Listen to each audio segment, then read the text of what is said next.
غامدی صاحب نے بات کی ہے کہ تراویح تو اسلام میں ہے ہی نہیں ہے، تو حضرت عمر نے شروع کی ہے۔ حضرت عمر نے تراویح شروع کی ہے، جس طرح سے شروع کی اس سے پہلے ہمیں ابو بکر کے دور میں یہ نہیں ملتی، اور نبی صلی اللہ علیہ وسلم نے بھی ختم کی ہے تراویح، 3 دن پڑھائی، اس کے بعد آپ نے کہا کہ یہ فرض نہ ہو جائے، حضرت عمر نے شروع کی۔ یہیں سے ہمارا بھی اہل حدیث سے اختلاف بھی اسی بیس پہ شروع ہوتا ہے۔ ہم یہ کہتے ہیں کہ اگر آپ نے تراویح کو ماننا ہے حدیث کی روشنی میں، تو حدیث میں تراویح کا ثبوت نہیں ہے بلکہ تراویح کی نفی ہے۔ 3 دن پڑھ کے آپ صلی اللہ علیہ وسلم نے اس کو کیا کر دیا؟ ختم۔ تو آپ بھی ختم کریں، سمجھتے ہیں نا؟ آپ ایک بھی رکعت نہ پڑھیں، بولے تہجد ہے 8 رکعتیں اخفل طریقے سے انفرادی جو جتنی پڑھنا چاہے۔ اور اگر آپ عمر رضی اللہ تعالیٰ عنہ کے عمل کو بیس بناتے ہیں تو پھر عمر رضی اللہ تعالیٰ عنہ نے 20 پڑھی ہے، 8 نہیں پڑھی ہے۔ 8 کے بارے میں جو موطا کی روایت ہے وہ ضعیف ہے، اور اس کی 2 دلیلیں بہت مضبوط ہیں۔ نمبر 1، موطا امام مالک کی تصنیف ہے، امام مالک خود بھی 8 کے قائل نہیں ہے، وہ تو 20 سے بھی زیادہ کے قائل ہے۔ اور کیوں قائل ہے؟ اصل میں تو وہ بھی 20 ہی کے قائل ہے، لیکن 16 رکعتوں کے کس بیس پہ قائل ہے وہ ایک الگ بحث ہے، وہ بھی ہمارا ہدف نہیں ہے۔ باقی تینوں ائمہ 20 کے قائل ہیں۔ تو حضرت عمر کی یہ جو 8 رکعتوں والی روایت ہے، پہلی بات تو یہ کہ امام مالک نے مالکی مذہب میں بھی فتویٰ 8 پر نہیں ہے، تو وہ کیوں اپنی کتاب کو چھوڑیں گے؟ اور سند کے لحاظ سے وہ مضطرب ہے۔ اس کا اضطراب کیا ہے؟ جو سند مضطرب ہوتی ہے نا، اگرچہ وہ راوی ثقہ بھی ہوں، لیکن مضطرب سند راوی کا اضطراب ہے نا، وہ ایک بیان پہ ٹکتا نہیں ہے، تو اضطراب کی بیس پہ بھی حدیث ضعیف ہوتی ہے، لہذا بہت سارے محدثین نے اس کو مضطرب کیا کہ اس حدیث کو رد کر دیا ہے۔ اور تیسری زبردست دلیل یہ ہے کہ اگر حضرت عمر نے 8 شروع کی ہوتی، صحابہ تابعین میں ہمیں کسی رمضان میں 8 رکعت کوئی پڑھتا ہوا تو نظر آتا ہے نا، کوئی ایک ضعیف روایت بھی نہیں ہے۔ بصرہ میں، کوفہ میں، دمشق میں، شام میں، ملیشیا میں، کہیں بھی اس دور میں کسی صحابی یا تابعین نے 8 رکعتیں پڑھی ہوں۔ 16، 20، 24 اتنی ملتی ہیں ہمیں، 16 کم سے کم 16 ملتی ہیں، ورنہ زیادہ میجورٹی تو 20 پڑھتی ہے۔ وجہ کیا ہے؟ ان سب نے اس میں کس کو فالو کیا؟ جب تراویح انہوں نے حضرت عمر سے لی ہے تو رکعتیں بھی کس سے لی؟ حضرت عمر سے لی ہیں انہوں نے۔ تو امام شافعی جو انہوں نے کہا میں نے اہل مکہ کو 20 رکعتیں پڑھتے ہوئے پایا، امام ابو حنیفہ نے اہل کوفہ کو، جو صحابہ تابعین سے جو نمازیں منقول ہو کے آئی نا، صحابہ سے بھی ہمیں تابعین سے بھی یہی ملتی ہیں 20 رکعتیں۔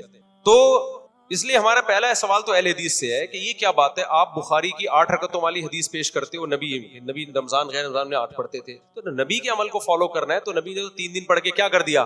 ختم کر دی نا۔ تو پھر ختم والی حدیث ابھی تو پیش کرو نا، پھر آپ کیوں پڑھ رہے ہو؟ اور اگر عمر کو لینا ہے تو پھر پوری بات عمر کی لو نا، جماعت بھی آپ نے عمر سے لی تو رکعتیں بھی آپ کس سے لو؟ حضرت عمر سے لو۔ اب یہاں تک تو اہل حدیث کا جواب ہو گیا۔ اب ہمارا سوال جو غامدی صاحب کا سوال ہے کہ یہ تو نبی نے پڑھ کے چھوڑ دی تھی، نبی سے تو ثبوت ہی نہیں ہے، یہ تو حضرت عمر کے لہٰذا یہ سرے سے نماز ہے ہی نہیں۔ ہم کہتے ہیں آپ نبی کے عمل کو دلیل بنا رہے کہ نبی سے ثابت نہیں، بلکہ نبی سے چھوڑنا ثابت ہے نا آپ صلی اللہ علیہ وسلم سے۔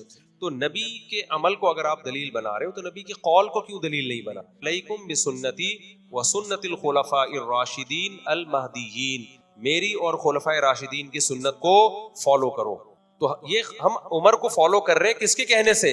نبی کے کہنے سے۔ ممکن ہے کچھ اسکالرز یہاں کے کہیں کہ اچھا حضرت عمر کا تو فلاں فیصلہ ہے، وہ فلاں فقیہ نے نہیں مانا، فلاں صحابی نے نہیں مانا، تو آپ ہر بات تو عمر کی ویسے بھی نہیں مانتے، کچھ مسائل ہوں گے نکالے جا سکتے ہیں۔ ہم کہہ رہے ہیں یہ وہ مسئلہ ہے، حضرت عمر کی اس بات کو تمام صحابہ نے مانا، عثمان نے، علی نے، عبداللہ بن مسعود نے، حضرت عائشہ نے، پوری دنیا میں مشرق مغرب شمال جنوب تراویح کا انعقاد کیا ہو گیا؟ شروع ہو گیا، اور تواتر کے ساتھ آج تک چلا آ رہا ہے۔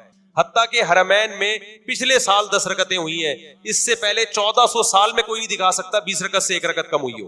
اب یا تو حضرت عمر نے کوئی نئی چیز گڑھی ہے، غلطی ہوئی ہے ان سے، غلطی ہوئی ہوتی صحابہ اسی وقت آپ کو ٹوک دیتے، نہیں ٹوکا، یہ اس کی علامت ہے کہ حضرت عمر نے بدعت کا آغاز نہیں کیا، بلکہ حضرت عمر نے پیغمبر کے عمل کو زندہ کیا ہے۔ جو عمل ختم ہو چکا تھا، بالکلیہ ختم نہیں ہوا تھا، جماعت کا عمل ختم ہو گیا تھا، اور جماعت کا عمل بھی بالکلیہ ختم نہیں ہوا تھا، ایک امام کے پیچھے نماز کا عمل ختم ہو گیا تھا۔ ہوا یہ ہے کہ نبی صلی اللہ علیہ وسلم نے جب 3 دن تراویح پڑھائی ہے نا، تو آپ صلی اللہ علیہ وسلم نے فرمایا کہ تم پہ فرض نہ ہو جائے، تو آپ نے خود آنا چھوڑ دیا۔ صحابہ سمجھ گئے کہ نبی چاہتے ہیں کہ یہ نماز ہم پڑھیں، لیکن فرضیت کے خوف سے آپ نے کیا کر دیا؟ ختم۔ لہذا صحابہ نے اس کو زندہ رکھا۔ مسجدوں میں صحابہ آتے، ابو بکر کے دور میں تراویح ہوتی تھی، عشاء کے بعد لوگ مختلف قاریوں کے پیچھے جماعت کی نماز سے قرآن سنتے تھے، ان کے پیچھے اتنی لمبی لمبی نمازیں ہوتی تھی کہ سحری کے وقت میں جا کے ختم ہوتی تھی، عشاء کے بعد شروع ہوتی تھی۔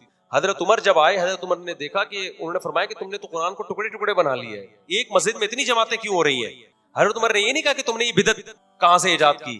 دیکھو رمضان کے علاوہ اگر یہ مسجد نبی میں عمل ہوتا، حضرت عمر اس کو باقی رکھتے؟ حضرت عمر کہتے بھائی نفل نمازیں انفرادی پڑھو نا, یہ اتنی جماعتیں کیوں ہو رہی ہیں؟ عشاء کی جماعت ہو گئی, اپنے اپنے گھروں میں جاؤ, تہجد پڑھنی ہے انفرادی پڑھو. حضرت عمر کو اس پہ اشکال نہیں تھا اتنی جماعتیں کیوں ہو رہی ہیں. سمجھتے ہو کہ نہیں سمجھتے؟ اس کا مطلب حضرت عمر جانتے تھے کہ رمضان میں نبی سے یہ سب کیا ہے, ثابت ہے.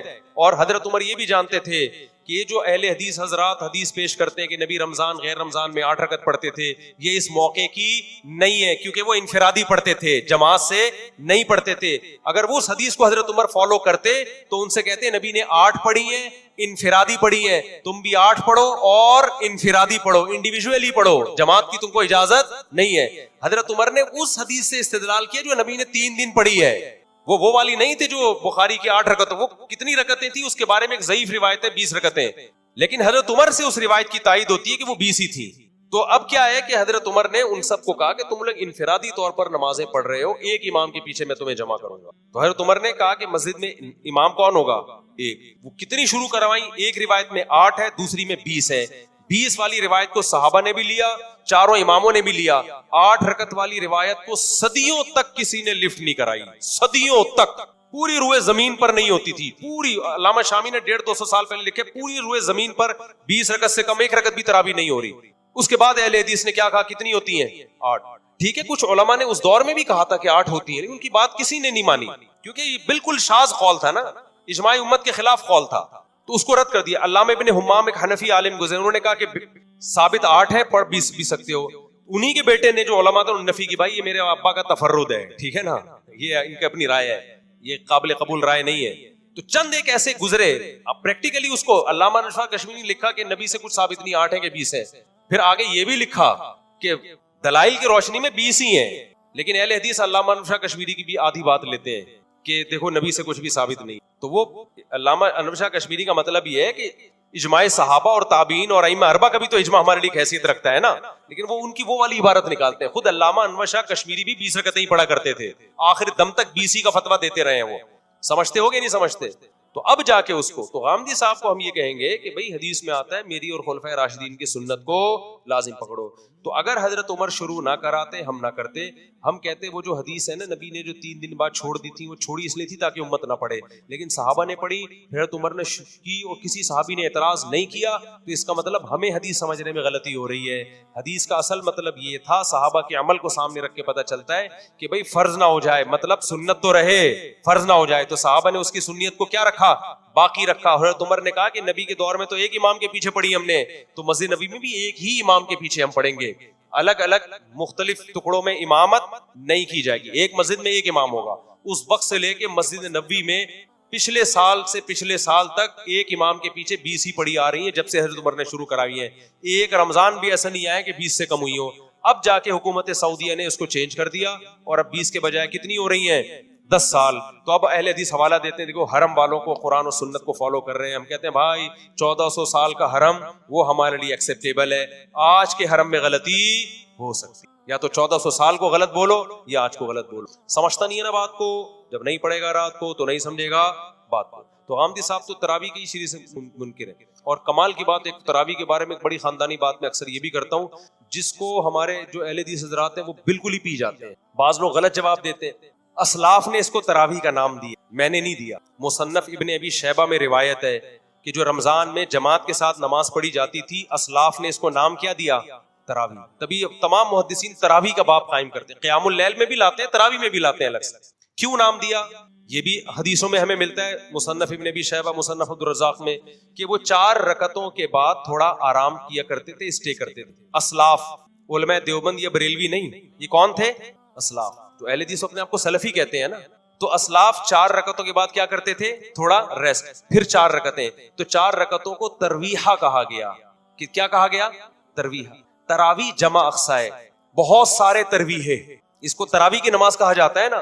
تو بہت ساری 4 رکعتیں, 8 رکعتیں تو 2-4 رکعتیں ہیں, اس پہ تو جمع کا اطلاق نہیں ہوتا. عربی میں جمع کے لیے کم از کم 3 افراد چاہیے, پلورل کے لیے, پلورل کے لیے. اگر یہ 8 رکعتیں ہوتی تو ترویحتین کہا جاتا ہے اس کو, ترویحتین, تراویح نہیں کہا. تراویح جمع اقصا ہے. دیکھو مساجد جمع اقصا ہے, 2-3 مسجدوں کو نہیں, بہت ساری مسجدوں کہا جاتا ہے. اس کا مطلب اسلاف ایک ترویح نہیں پڑھتے تھے, بہت سارے ترویح تھے. تو اس نماز کو انہوں نے تراویح کہنا شروع کر دیا, بہت سارے ترویح. تو وہ نہ 8 ہے نہ 10 ہیں, 10 میں تو دو ترویح ہوں گے اور آدھا ترویح دو, پورا ترویح ہی نہیں ہو رہا وہ تو, ٹھیک ہے نا, اس کا کسی کے پاس جواب نہیں ہے. تو اس لیے جب بھی آپ جمہور سے ہٹو گے نا, یاد رکھنا بظاہر بڑے مضبوط دلائل آپ کو لگیں گے, لیکن جب آپ اس کی ڈیپتھ میں جاؤ گے تو آپ کو وہ دلائل کھوکھلے لگیں گے. امت میں جمہور امت غلط نہیں ہو سکتی, 4 آدمی غلط ہو سکتے ہیں, یہ امت کی خاصیت ہے, 4 کروڑ غلط نہیں ہو سکتے. سمجھتا نہیں ہے نا بات کو. تو آمدی صاحب کے تو بہت سارے ہیں, ان کی تو اور بڑی چیزیں مارکیٹ میں لائے ہوئے. تو یہ تو رمضان کی رونق ہے یار, تراویح رمضان کی رونق, اور یہ رمضان کے ساتھ خاص ہے. تہجد تو رمضان ہو غیر رمضان سب میں ہے. تبھی عید کا چاند نظر آتے ہی کوئی بندہ آئے دوبارہ تہجد پڑھنے کے لیے جماعت کے ساتھ, فوراً نکال دیں گے. اگر وہ دلیل بخاری میں آتا ہے نبی نے تہجد جماعت سے پڑھی ہے, فوراً کیا کہیں بھائی گھر میں پڑھیے 2-4 افراد کے ساتھ, یہ 8-10 افراد نہیں ہیں, آپ نے نکلو بدلی گلی سے, تراویح گئی. تو یہ تہجد نہیں ہے, یہ وہ نماز ہے جو رمضان کے ساتھ کیا ہے, خاص ہے, اس لیے اس کو نام الگ دیا ہے. اور میں نے علماء دیوبند نے یا بریلویوں نے نہیں دیا, یہ حنفیوں شافیوں نہیں, اسلاف نے نام دیا ہے اس کو. یہ نام نبی کے دور میں نہیں تھا, نماز تھی الگ سے اسپیسیفک, جس کو حضرت عمر نے ایک منظم شکل دی. بعض لوگ یہ بھی کہتے ہیں کہ حضرت عمر خود تو نہیں پڑھتے تھے تراویح مسجد میں. حدیث میں آتا ہے حضرت عمر مسجد میں نکلے اور بڑی خوشی کا اظہار کیا, فرمایا واللتی تنامون عنہا افضل مما تقومون, بس دیکھا چلے گئے, اور فرمایا کہ جس نماز سے تم غافل ہو وہ اس سے افضل ہے جسے تم پڑھ رہے ہو. تو ہم کہتے ہیں کہ حضرت عمر خود حافظ قرآن تھے. یہ بھی اجماع ہے کہ جو حافظ قرآن خود قرآن دہرا سکتا ہے اس کے لیے افضل یہی ہے کہ وہ حافظ کے پیچھے پڑھنے کے بجائے اپنی الگ سے نماز پڑھے. اسی وجہ حضرت عمر تو حافظ تھے, ان کے لیے تو افضل یہ تھا کہ اپنے گھر میں الگ پڑھے وہ, یا الگ جماعت کرائیں اپنے گھر میں. تو ہم تو غیر حافظوں کو کہہ رہے ہیں کہ مسجد میں تمہیں حافظ نہیں ہو تو حافظوں کے پیچھے پڑھ لو. آپ نے حافظوں کو بھی غائب کر دیا اور بالکل ہی آپ نے انکار ہی کر دیا اس کا. دوسری بات یہ کہ اسی حدیث سے پتہ چلتا ہے کہ تہجد الگ ہے, تراویح الگ ہے. تبھی حضرت عمر نے کیا فرمایا, واللتی تنامون عنہا افضل مما تقومون, جس نماز سے تم غافل ہو, جو نماز تم پڑھ رہے ہو تو جس سے تم غافل ہو وہ اس سے بھی زیادہ افضل ہے. کیا مطلب تہجد اس سے بھی زیادہ افضل ہے. اس کا مطلب عمر تہجد کو تراویح سے کیا کر رہے ہیں, بولو نا, الگ کر رہے ہیں, اور یہ کہتے ہیں کہ تہجد تراویح ایک ہی ہے. تو اس حدیث سے تو پتہ چل رہا ہے کہ تہجد الگ ہے, تراویح الگ. اب یہاں ایک سوال پیدا ہوتا ہے, اتنا تو پتہ چل گیا کہ تہجد افضل ہے, تراویح کیا ہے, بولو کم افضل ہے. تو خوب سمجھ لیں, بعض دفعہ ایک چیز کم افضل ہوتی ہے لیکن اس کی تاکید زیادہ ہوتی ہے, بعض دفعہ ایک چیز افضل ہوتی ہے لیکن اس کی تاکید کیا ہوتی ہے, کم ہوتی ہے. جیسے آپ فجر کی 2 سنتیں پڑھتے ہیں, فجر سے پہلے 2 سنتیں, تاکید اس کی زیادہ ہے, ثواب تہجد کا زیادہ ہے. ظہر سے پہلے 4 سنتیں پڑھتے ہیں, سنت موقدہ ہیں, تہجد سنت موقدہ نہیں ہے, ثواب تہجد کا زیادہ ہے. لیکن تہجد چھوڑ دو قابل ملامت نہیں ہو, سنت موقدہ چھوڑ دو قابل ملامت ہو. ہمیں جس اہتمام سے صحابہ سے تراویح کی جماعت ملتی ہے اور رمضان کے ساتھ, اور نبی صلی اللہ علیہ وسلم کے بار بار آپ کے ارشادات, من قام رمضان من صام رمضان, جو رمضان میں قیام کرے, رمضان میں روزہ رکھے, قیام رمضان, صیام رمضان, قیام, پتہ چلا وہ قیام جو قیام رمضان کے ساتھ خاص ہے. تو صحابہ نے اس کو تراویح ہی کو قرار دیا ہے, اس لیے علماء کہتے ہیں سنت موقدہ ہے. تو اصل فضیلت تہجد کی ہے, لیکن تراویح سنت موقدہ ہونے میں اس کی فضیلت کیا ہے, تہجد سے زیادہ. اس کو جزوی فضیلت کہتے ہیں, ایک خاص چیز میں تراویح کی فضیلت زیادہ ہو گئی ہے. اور اس حوالے سے دیکھا جائے کہ تہجد میں صحابہ جو قرآن پڑھتے تھے, آج لوگ تراویح میں خود قرآن نہیں پڑھ سکتے. قرآن کے سننے اور خاتمے کے اعتبار سے بھی, قرآن کے ختم قرآن کے اعتبار سے بھی تراویح کی فضیلت تہجد سے کیا ہے, زیادہ ہے. کیونکہ اکثر لوگ حافظ نہیں ہیں, وہ تہجد میں قرآن تھوڑی ختم کر پاتے ہیں, سمجھتا نہیں ہے نا. تو ہمارے پاس سب سے بڑی بات یہ کہ دیکھو, عوام کو میں ایک آسان بات کرتا ہوں, تمہیں دلائل سمجھ میں نہیں آتے نا, تم ان اسکالرز کو سنتے ہو, تم یہ تو مانتے ہو نا ابو حنیفہ کا علم اور تقوی ان سے زیادہ, انہوں نے صحابہ کی زیارت کی. امام شافعی نے تابعین کی زیارت کی, ان کا علم بھی زیادہ, ان کا تقوی بھی زیادہ. امام احمد امام بخاری کے استاذ ہیں, امام شافعی امام احمد کے استاذ ہیں. امام مالک تو ایسے امام ہیں جن کے بارے میں بہت سارے علماء قائل ہیں کہ جو حدیث میں آتا ہے نا کہ مدینہ میں ایک عالم پیدا ہوگا جس کی طرف دنیا آئے گی, جمہور اس کے قائل ہے کہ اس سے امام مالک مراد ہے, جنہوں نے تابعین کی زیارت کی. اتنے بڑے بڑے اسکالرز جن کو 99% دنیا نے فالو کیا ہے. تو میں صرف عوام سے پوچھتا ہوں, ان کی عقل قرآن و حدیث کو سمجھنے میں زیادہ ہے یا آج کل کے اسکالرز کی؟ لوگ فوراً کہتے ہیں ہم کسی امام کو نہیں مانیں گے, ہم حدیث کو فالو کریں گے. بھائی آپ امام کو حدیث کے مقابلے میں نہ لے کر آؤ, یہ گڑبڑ کر, یہ لفاظی ہے. ہم کہتے ہیں حدیث کی ایک ایکسپلینیشن ہے, ایک ایکسپلینیشن غامدی صاحب کر رہے ہیں, ایک فلاں پروفیسر کر رہا ہے, ایک فلاں شخص کر رہا ہے, ایک فلاں مولانا کر رہا ہے, اور ایک ایکسپلینیشن ہے جو چاروں اماموں نے کی ہے بالاتفاق. تو ہم اس عوام کو کہیں گے اس ایکسپلینیشن کو مانو جو چاروں امام کر رہے ہیں. ان کے فالوورز بھی زیادہ, اور اس دور میں فالو کیا جب علم کا دنیا میں غلبہ تھا. آج کل کے اسکالرز کو فالو نہ کرو. عبداللہ بن مسعود کہتے ہیں من کان منکم مستنن فلیستن بمن قد مات فإن الحی لا یؤمن علیہ الفتنہ, کہ جو جس نے فالو کرنا ہے نا پہلے گزرے ہوئے لوگوں کو فالو کرے, وہ آج کل کے اسکالرز کو فالو نہ کرے. یہ عبداللہ بن مسعود کا قول ہے, کیونکہ آج کل کے لوگوں کے بارے میں فتنے کا خوف زیادہ ہے, ان کے بارے میں زیادہ ہے کہ وہ کسی فتنے میں مبتلا ہوں گے. تو عبداللہ بن مسعود اپنے بارے میں کہہ رہے ہیں, تو آپ آج کل کے دور کے اسکالرز کو کیسے ان پر یعنی ان کے برابر لا سکتے ہو؟ سمجھتا ہے کہ نہیں سمجھتا ہے؟ تو آپ کہہ سکتے ہو پھر ہم چاروں اماموں کو کیوں فالو کریں, ہم ان سے بھی پہلے لوگوں کو فالو کریں. ان چاروں اماموں نے اپنے سے پہلے لوگوں ہی کو فالو کر کے فقہ کو مرتب کیا, کوئی نئی چیز مارکیٹ میں یہ لوگ نہیں لے کر آئے ہیں. ان چاروں نے عبداللہ بن مسعود کے اس قول پر عمل کیا ہے, سمجھ رہے ہو, انہوں نے مرتب کیا ہے فقہ کو. یہ بات 20 دفعہ بتائی جا چکی ہے, کھوپڑی شریف میں آتی ہے. آپ اگر اسلام پہ باقی رہنا چاہتے ہو نا, آپ کے پاس ان چار اماموں کے علاوہ کوئی راستہ نہیں ہے, ورنہ ایک ایسی جنگل ہے نا, ہر آدمی ہر اسکالر قرآن و سنت کے نام پہ کوئی گدھے کو حلال کرے گا, کوئی کتے کو حلال کرے گا, کوئی جناب آگے جا کے 3 طلاقوں کو ایک کہے گا, کوئی کہے گا 3 ایک بھی نہیں ہوتی, کوئی کہے گا طلاق سرے سے ہے ہی نہیں, کوئی کہے گا خلا کا عورت کو ہر وقت اختیار ہے, جیسے مرد دے سکتا ہے عورت بھی دے سکتی ہے, کوئی کہے گا یتیم پوتے کی بھی اسلام میں میراث ہے. ہوا ہے نا ایوب خان کے دور میں مذہبی اسکالر آئے تھے, انہوں نے کہا کہ بیٹا مر گیا, آپ کا سگا بیٹا موجود ہے تو وہ جو پوتا ہے اس کو بھی وراثت ملے گی. تو بہت کچھ اجماع کے خلاف. پھر کچھ اسکالر ایسے بھی آئیں گے جو کہیں گے عورت صفا مروا میں دوڑے گی. ناصر البانی نے فتویٰ دیا کہ عورت دوڑے گی صفا مروا میں, انہوں نے کہا حدیث دکھاؤ کہ کہاں ہے لکھا ہے کہ نہیں دوڑے گی. ہم کہتے ہیں چاروں اماموں کا فیصلہ نہیں دوڑے گی. امت اسی پہ آ رہی, کہہ رہے ہیں بھائی 4 امام کیا ہوتے ہیں, حدیث دکھاؤ. تو چاروں اماموں نے دیکھا اجماع ہے کہ عورت, کسی کو بھی دیکھا صحابہ تابعین میں کوئی نہیں دوڑ رہی, انہوں نے فتویٰ دے دی نہیں دوڑے گی, چاہے کوئی حدیث نہیں بھی ہو. انہوں نے کہا یہ اجماع کافی ہے. البانی رحمہ اللہ نے کیا کہا, کوئی حدیث تو نہیں ہے, تو ان کا فتویٰ ہے باقاعدہ کہ عورت کیا کرے گی صفا مروا میں, دوڑے گی. تو یہ سب چینج ہوگا آہستہ آہستہ. تو امت کو تباہی سے بچانے کا آپ کے پاس ایک ہی راستہ ہے, وہ بھائی صدیوں سے جو فقہ قانونی شکل میں مرتب ہو گیا نا, اسی پہ رہنا ہے. دائیں بائیں گئے تو بے لگام اونٹ.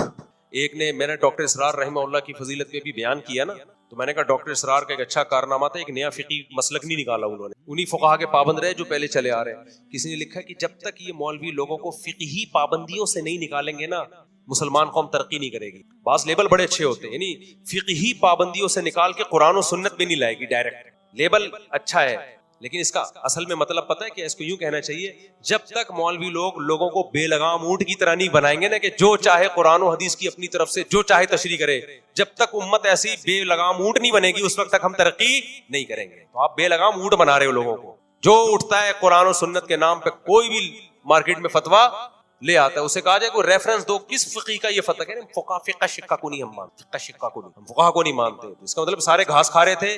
اب آپ مارکیٹ میں ساس کو بھی بہو جو ہے نا گرگٹ کی شکل میں نظر آتی ہے, اس کو وہ گرگٹ والا خواب آ رہا ہوگا. تو یوسف علیہ السلام کے پاس گئے, تو یوسف علیہ السلام نے خواب کی تعبیر فوراً نہیں بتائی, بلکہ ان کو توحید کی تبلیغ کی کہ بہترین موقع ہے, یہ میرے محتاج ہیں, ابھی میں ان کو توحید کی تبلیغ کروں گا. تو کیا فرمایا, یا صاحب السجن ارباب متفرقون خیر ام اللہ الواحد القہار. ایسا مزہ آتا ہے اس آیت کے پڑھنے میں. اے میرے جیل کے دوستو, پتا چلا بھائی کافر کو بھی تبلیغ کرنی ہے تو دوست کہہ کے خطاب کہنا ہے, یہ نہیں کرنا کہ تو جائے گا جہنم میں, تو جہنمی ہے, اسی حال میں مر گیا تو تیرا ٹھکانہ کیا ہے, جہنم کی آگ. تو یہ سٹائل اچھا نہیں. یوسف پیغمبر ہو کے کافروں سے کیا کہہ رہے ہیں, اے میرے جیل کے ساتھیوں, اے میرے جیل کے دوستو, ارباب متفرقون, بتاؤ بہت سارے معبود وہ زیادہ اچھے ہیں, ام اللہ الواحد القہار, یہ ایک کو معبود بنایا جائے. اتنے سارے محبوب, اتنے سارے معبود تو پاگل ہو جائے گا نا, ایک کو بناؤ معبود. تو ایسے ان کو تبلیغ کر کے پھر ان کو بتایا کہ تمہارے خواب کی یہ تعبیر ہے کہ ایک لٹکا دیا جائے گا اور ایک بادشاہ کی ویسے ہی خدمت کرے گا. پھر جو جس کو یہ کہا کہ تم کو نجات ملے گی, اس کو یوسف علیہ السلام نے کہہ دیا کہ میں جیل میں پڑا ہوا ہوں, بادشاہ کو ذرا یاد دلا دینا, ایک قیدی جیل میں کئی سال ہو گئے ہیں, تو اس کے جیل سے نکالنے کا انتظام کرو. یہ نالائق گیا اور بادشاہ کو بتانا بھول گیا. تو کیسی پیغمبروں پر بھی آزمائشیں آتی ہیں, کئی سال جیل میں پڑے رہے ہیں, پھر وہ بھول گیا, پھر اندر جیل میں, لیکن نہ خودکشی کا خیال آ رہا ہے, نہ ڈپریشن کے مریض بن رہے ہیں. کیا سوچ کے, اللہ نے میری تقدیر میں یہی.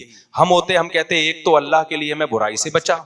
آج جو دیندار بنتا ہے نا, فوراً کہتے پیسے بڑھ کیوں نہیں رہے, میں تو نماز بھی شروع کر دی, داڑھی بھی رکھ لی, پردہ بھی کر لیا, سب کچھ ہو گیا, اللہ میاں نے تو کہا تھا کہ میں تمہاری تنخواہ بڑھا دوں گا اور اس کے دروازے وہ کیوں نہیں رہا یہ؟ یوسف علیہ السلام نیکیوں پہ نیکیاں کر رہے ہیں، بجائے وسائل پیدا ہونے کے الٹا آزمائشوں پہ آزمائشیں بڑھ رہی ہیں۔ زنا سے بچنے پہ تو ان کو بادشاہ بن جانا چاہیے تھا، اللہ کہتا ہے آپ نے میری خاطر قربانی دی، اب میں آپ کو نوازوں گا، نہ نہ نہ، اللہ نے الٹا کیا کروا دیا؟ جیل میں ڈلوا دیا۔ پھر جیل سے نکلنے کی صورت بنی تو بھلوا دیا اس کو، بلائے تو شیطان نے، لیکن وہ بھی تو اللہ کی مرضی بھی تو شامل تھی نا اس میں۔ تو آزمائشوں پہ آزمائشیں، لیکن کیا ہو رہا ہے بھائی؟ اللہ کی تقدیر، ہم اس تقدیر پہ کیا ہیں؟ راضی ہیں۔ یہ وہ نسخہ ہے جو ڈپریشن کا علاج ہے، جو ڈاکٹروں کے پاس اور گوروں کے پاس نہیں ہے۔ گورے ڈپریشن کے کوئی اور علاج بتاتے ہیں، یہ وہ ہے جو صرف پیغمبر بتا سکتے ہیں۔ سعودی عرب میں ایک صاحب ملے، عربی ہیں اور بڑے اچھی رائل فیملی سے ان کا تعلق ہے۔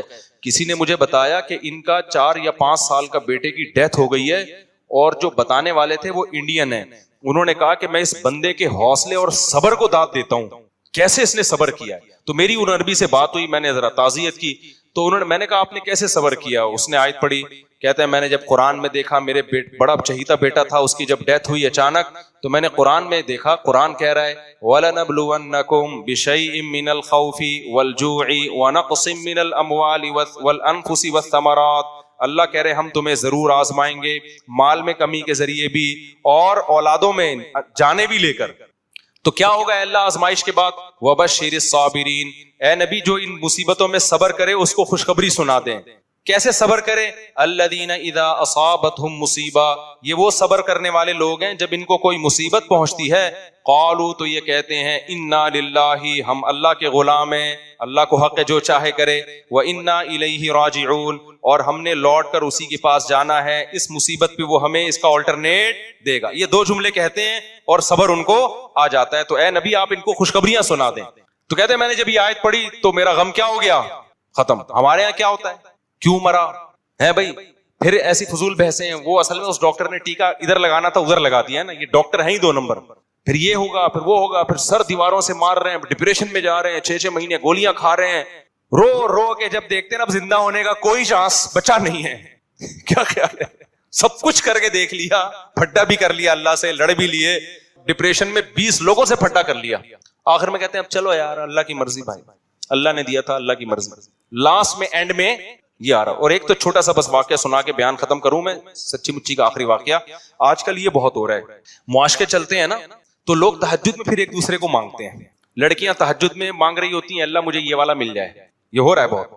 لڑکے تہجد میں مانگ رہے ہوتے ہیں رات کو اٹھ کے نا، رمضان کی آخری راتوں میں، اللہ فلانی سے میری شادی کرا دے۔ یہ بہت ہو رہا ہے، آپ کو مجھ سے زیادہ پتا ہوگا۔ جب نہیں ملتا نا پھر اللہ کو برا بھلا کہتے ہیں۔ ہم نے تو اللہ سے بڑا مولویوں سے سنا تھا رات کو تہجد میں دعائیں مانگی جائیں، میں تو کئی 1 مہینے سے مانگ رہی ہوں، میری تو پھر بھی وسیم سے شادی نہیں ہوئی، وہ پھر بھی کم وقت کہیں اور ہو گئی اس کی شادی۔ اب ایسا، اب اتنی برداشت لوگوں میں ختم ہو گئی ہے، معاذ اللہ نقل کفر، اللہ کو برا بھلا کہنا شروع کر دیتے ہیں۔ یہاں تک ہونے لگا ہے اللہ بچائے کہ میں مانتی نہیں اللہ کو۔ کہاں ہے وہ؟ میں نے اتنا مانگا وسیم، مجھے ملا سلیم۔ سلیم تو ہم نے مانگا ہی نہیں تھا، مانگا وسیم ہے، مل کون رہا ہے؟ یہ لڑکیوں کی بات کر رہا ہوں میں، یعنی جو میں نے خود جن کے مشاہدے کیے ہیں۔ اب میں کردار کا نام بدل دیتا ہوں، ہو سکتا ہے غفار مانگا ہو، لیکن میں ظاہر ہے سچی مچی بھی بتاؤں گا نا۔ کسی خاتون نے مجھے خود بتایا کہ میں دعائیں مانگ مانگ کے تھک گئی ہوں، ملا ہی نہیں، اور میں تو پھر اللہ کا انکار کرنا شروع کر دیتی ہیں۔ عورتیں بھی، مرد ذرا کم کر رہے ہوتے ہیں، یہ لڑکیاں جلدی جذباتی ہو جاتی ہیں۔ تو بھائی اللہ سے لڑ کے کچھ بھی نہیں لیا جا سکتا، نہ وسیم ملے گا نہ تمہیں سلیم ملے گا۔ اللہ سے لڑ کے کچھ نہیں لیا جا سکتا۔ سوال پیدا ہوتا ہے جب اللہ نے اپنی ہی مرضی چلانی ہے تو ہم مانگیں کیوں؟ یہ بڑا ایک اہم سوال ہے کہ جب ہمارے مانگنے نہ مانگنے سے ملا سلیم ہی ہم کو، وسیم نہیں ملا، تو پھر یہ مولوی لوگ یہ کیوں کہتے ہیں راتوں کو اللہ سے اٹھ کے مانگو؟ کرنی تو اللہ نے اپنی ہے بھائی، کرنی اللہ نے اپنی ہے۔ مانگو گے نا اللہ سے تو آپ کے حق میں کرے گا، نہیں مانگو گے تو آپ کے خلاف کرے گا۔ آپ کو لگ رہا ہے کہ سلیم آپ کے لیے اچھا ہے، لگ رہا ہے، حقیقت میں آپ کے لیے اچھا نہیں، اس لیے اللہ نہیں دے رہا آپ کو سلیم۔ یوسف علیہ السلام نے اللہ سے کیا جیل مانگا تھا؟ اللہ سے یہ مانگا تھا جیل زنا سے بہرحال بہتر ہے، یہ تھوڑی کہتا ہے مجھے جیل بھیج دے۔ پھر جیل میں بھی کتنے عرصے دعائیں مانگی ہوں گی، اے اللہ مجھے جیل سے نکال دے، نکال دے، نہیں نکالا۔ ایک چانس بنا کہ بھئی یہ بندہ جا رہا ہے، بادشاہ کو جا کے بتائے گا کہ آپ کی رہائی ہونے والی ہے، رہائی کا انتظام، تو اب خیال آیا ہوگا میری دعائیں قبول ہو گئیں، پتہ چلا پھر انتظام پھر نہیں ہوا, پھر بھی مانگے جا رہے ہیں. کیوں؟ یقین ہے کہ جس سے مانگ رہا ہوں وہ میرا خیر خواہ ہے, وہ مجھے اس سے اونچا مقام دلانا چاہتا ہے. وہ ایک خاص طریقے سے نکالے گا, وہ ایسے نکالے گا کہ بادشاہ کو خواب آئے گا کہ 7 دبلی گائیں 7 موٹی گایوں کو کھا رہی ہیں. سارے درباری کہیں گے یہ پراگندہ خیالات ہیں, اس خوابوں کی تعبیر نہیں ہوتی. اس موقع پر اس بندے کو یاد آئے گا بھائی خوابوں کی تعبیر بتانے والا تو جیل میں ایک بندہ ہے. پھر وہ آ کے کہے گا یوسف ایھا الصدیق, اے یوسف اے دوست, افتنا فی 7 بقرات سمان, بتا 7 موٹی گائیں 7 پتلی گایوں کو کھا رہی ہیں, گندم کے ساتھ ہرے خوشے خوش خوشوں کو کھا رہے ہیں, بتا اس کی تعبیر کیا ہے. یوسف فوراً بولیں گے تزرعون 7 سنین دأبا, 7 سال تم کھیتیاں اگاؤ گے. فما حصدتم فذروہ فی سنبلہ, جو کھیتی کاٹو اس کو ساری استعمال نہ کرو, کچھ اسٹور کر لو, کیونکہ اگلے 7 سال قحط آئے گا, اسٹور شدہ مال کو کیا کر دے گا, وہ ختم کر دے گا. ایسی تعبیر بتائیے بادشاہ نے. اب کہا لے کر آؤ. پہلے آتے اس انداز سے نہ آتے, وہ عزت نہ ملتی. اب تو بادشاہ نے کہا بھائی ان کو لے کر آؤ, یہ صرف خواب کی تعبیر نہیں بتا رہے, مصر کی معیشت کو تباہ ہونے سے بھی بچا رہے ہیں یہ. پھر آ کے جب بادشاہ نے بات کی ہے نا, تو بادشاہ نے کہا انک الیوم لدینا مکین امین, آج تجھے صرف رہائی نہیں ملے گی, آج ہمارے دربار میں آپ کو ایک مضبوط ٹھکانہ ملے گا, شاہی پروٹوکول ملے گا. پھر یوسف علیہ السلام نے کہا مجھے وزیر خزانہ بنا دو, کیونکہ اب یوسف علیہ السلام کو اب خالی رہائی نہیں, اب جو مانگوں گا وہ ملے گا. وزیر خزانہ بنا دو, کیونکہ وزیر خزانہ ہی کی آگے فیوچر میں سب سے زیادہ اہمیت ہوگی. وزیر خزانہ بنے اور مصر کو تباہی سے بچایا, اور اگلے مصر کے بادشاہ کون بن گئے, یوسف بن گئے. تو آپ راتوں میں اٹھ کے سلیم کو مانگے, جو ہو رہا ہے نا میں تو وہی بتاؤں گا نا. اگر وسیم ملا تو اسی پہ کیا کرو, صبر کرو, ہو سکتا ہے یہ تمہیں وزیر خزانہ بنا دے. بہرحال جو بھی ہے وہ تو ہمیں کیا پتا وسیم آپ کے لیے اچھا ہے یا سلیم اچھا ہے, لیکن جو بھی ہو آپ نے اللہ کے دفتر میں فائل جمع کرا دی ہے, اور یقین کرو جو ہوگا آپ کے حق میں انشاءاللہ بہتر ہوگا. تو اس جذبے سے لوگ دعائیں مانگتے رہتے ہیں, اور جو ایسے ہی کہ ٹرائی کر رہے ہوتے ہیں, اللہ کا امتحان لے رہے ہوتے ہیں, دیکھوں ٹرائی کر کے دعا قبول ہو رہی ہے نہیں ہو رہی, ان کو کچھ نہیں ملتا. اللہ تعالیٰ سمجھنے کی عمل کی توفیق عطا فرمائے. آج کل کراچی میں بھکاریوں کا بائیکاٹ مہم بہت جاری ہے. بھائی بھکاریوں کو جھڑکو نہیں, کیونکہ ہو سکتا ہے کوئی سچی مچی کا نکل آیا, اور 100 میں اگر ایک صحیح نکلا تو اس ایک کی وجہ سے ان 99 کو کمبختوں کو برداشت کیا جاتا ہے جو فراڈی ہے.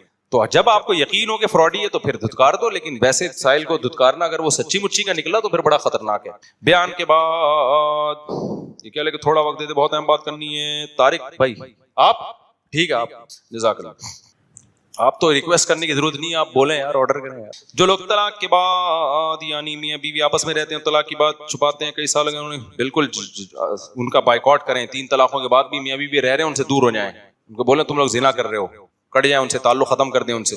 طلاق کے بعد میاں بیوی فون پر بات کر سکتے ہیں, اگر کوئی ضروری بات ہے بچوں کے لیے تو ٹھیک ہے, لیکن ویسے آپ کو بتاؤں طلاق کے بعد نہیں رابطہ رکھنا چاہیے, کیونکہ اس میں فسادات بہت ہیں, کیونکہ ایک بے تکلفی رہی ہوتی ہے, تو بیچ میں کسی تھرڈ پرسن کو رکھنا چاہیے.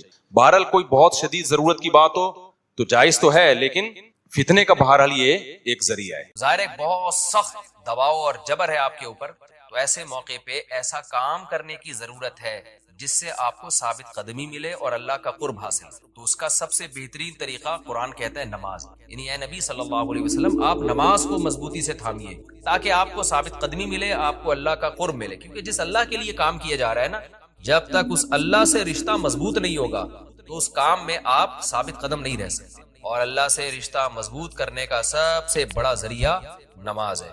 اس لیے قرآن کہتا ہے اقیم الصلاۃ, آپ نماز قائم کیجئے, لدلوک الشمس, سورج کے ڈھلنے کے وقت. سورج کب ڈھلتا ہے؟ جب بالکل بلندی پہ جا کے ڈھلنا شروع ہوتا ہے تو ظہر کا وقت شروع ہوتا ہے, الی غسق اللیل, رات کے اندھیروں تک. یعنی اس میں 4 نمازیں آ گئی. سورج جب ڈھلتا ہے نا بالکل بلندی پر ہوتا ہے, تھوڑا سا ڈھلتا ہے ظہر کا وقت, مزید ڈھلان پیدا ہوتی ہے عصر کا وقت, مزید ڈھلتا ہے مغرب کا وقت, اور پھر الی غسق اللیل, سورج تو غائب ہو جاتا ہے مغرب کے بعد, پھر رات کے اندھیرے میں یعنی عشاء کا وقت. وقرآن الفجر, اور فجر کے وقت میں, فجر کی تلاوت کے وقت میں. تو قرآن میں اشارہ کر دیا کہ اصل تلاوت کا وقت ہے ہی فجر کا. آج بعض اماموں کو ہم نے دیکھا فجر میں بڑی مختصر تلاوت کرتے ہیں, بالکل غلط ہے. سنت ہے فجر میں طوال مفصل, یعنی سورہ حجرات سے لے کے سورہ بروج تک کی جو لمبی لمبی صورتیں ان کو تلاوت کی. تو فجر کے قرآن کے وقت بھی آپ نماز قائم کیجئے. ان قرآن الفجر, بے شک فجر کا جو قرآن ہے, فجر میں جو تلاوت ہے, کانا مشہودا, اس میں حاضر ہوتے ہیں. کون حاضر ہوتے ہیں؟ حدیث سے پتہ چلتا ہے فرشتے. فجر کا وقت اتنا مبارک وقت ہے جب اس میں امام صاحب قرات کرتے ہیں, ہاتھ باندھ کے پیچھے امام کی قرات سنتے ہیں, ایک خاص سکینت نازل ہوتی ہے اللہ کی طرف سے, اور فرشتے بھی اس تلاوت میں نازل ہوتے ہیں۔ صحیح حدیث سے یہ بات ثابت ہے کہ فرشتے جو تبدیل ہوتے ہیں نا ان کے آنے جانے کا وقت اور فجر اور عصر میں ہے۔ جو فجر میں فرشتے آتے ہیں انسان کی حفاظت کے لیے، لہو معقبات من بین یدیہ ومن خلفہ یحفظونہ من امر اللہ، بہت ساری مخلوق اس کائنات میں ایسی ہے جہاں تک سائنس نہیں پہنچی اور ہو سکتا ہے قیامت تک پہنچ ہی نہ سکے، وہ انسان کی عقل سے بالاتر ہے وہ مخلوق، اور یہ بھی ممکن ہے پہنچ جائے سائنس ترقی کر کے۔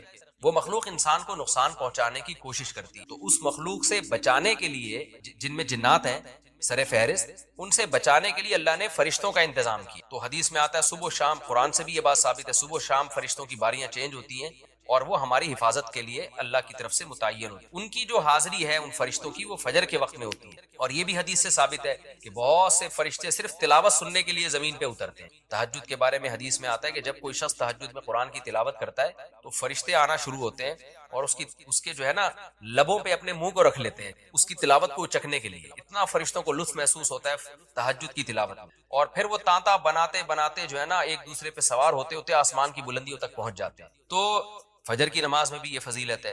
تو آگے اللہ فرماتے ہیں کہ اللہ نے فجر کی نماز کی فضیلت کو بیان کیا، آگے اللہ فرماتے ہیں وَمِنَ اللَّيْلِ، یہ تو 5 نمازیں ہو گئیں، یہ تو ساری امت پہ فرض ہیں، لیکن رات کے کچھ حصے میں فَتَہَجَّدْ بِهِ کا مطلب اس حصے میں آپ نے تہجد پڑھنی ہے، نافلۃ لک، اے محمد صلی اللہ علیہ وسلم، یہ آپ کے لیے اضافہ ہے۔ کیا مطلب؟ یا تو نبی صلی اللہ علیہ وسلم پہ 6 نمازیں فرض تھیں، یعنی 5 فرض کے علاوہ تہجد بھی فرض تھی، تو اس لیے قرآن نے کہہ دیا کہ امت پہ تو 5 فرض ہیں نافلۃ لک، لیکن یہ تہجد آپ کے لیے اضافی ہے، یعنی آپ پر 6 نمازیں فرض ہیں۔ ایک مطلب تو یہ بھی ہو سکتا ہے، اور جو علماء اس کے قائل ہیں کہ نہیں نبی پر تہجد فرض نہیں تھی، ان کے نزدیک اس آیت کی تفسیر یہ ہوگی کہ یہ آپ کے لیے ایک اضافہ ہے اللہ کے قرب حاصل کرنا، یعنی 5 نمازیں تو پڑھنی ہی پڑھنی ہے، لیکن آپ اللہ کے قرب کے لیے ایک اضافی چیز بھی آپ کو دی جا رہی ہے تاکہ آپ کے درجات اور زیادہ بلند ہوں۔ تو ایسی صورت میں یہ صرف نبی کے ساتھ خاص نہیں ہے، کیونکہ خطاب نبی سے چل رہا ہے اس لیے اللہ نے کہہ دیا آپ کے لیے اضافہ، ورنہ حقیقت میں پوری امت کے لیے یہ اضافہ ہے۔ آگے اللہ فرماتے ہیں عَسَىٰ أَن يَبْعَثَكَ رَبُّكَ،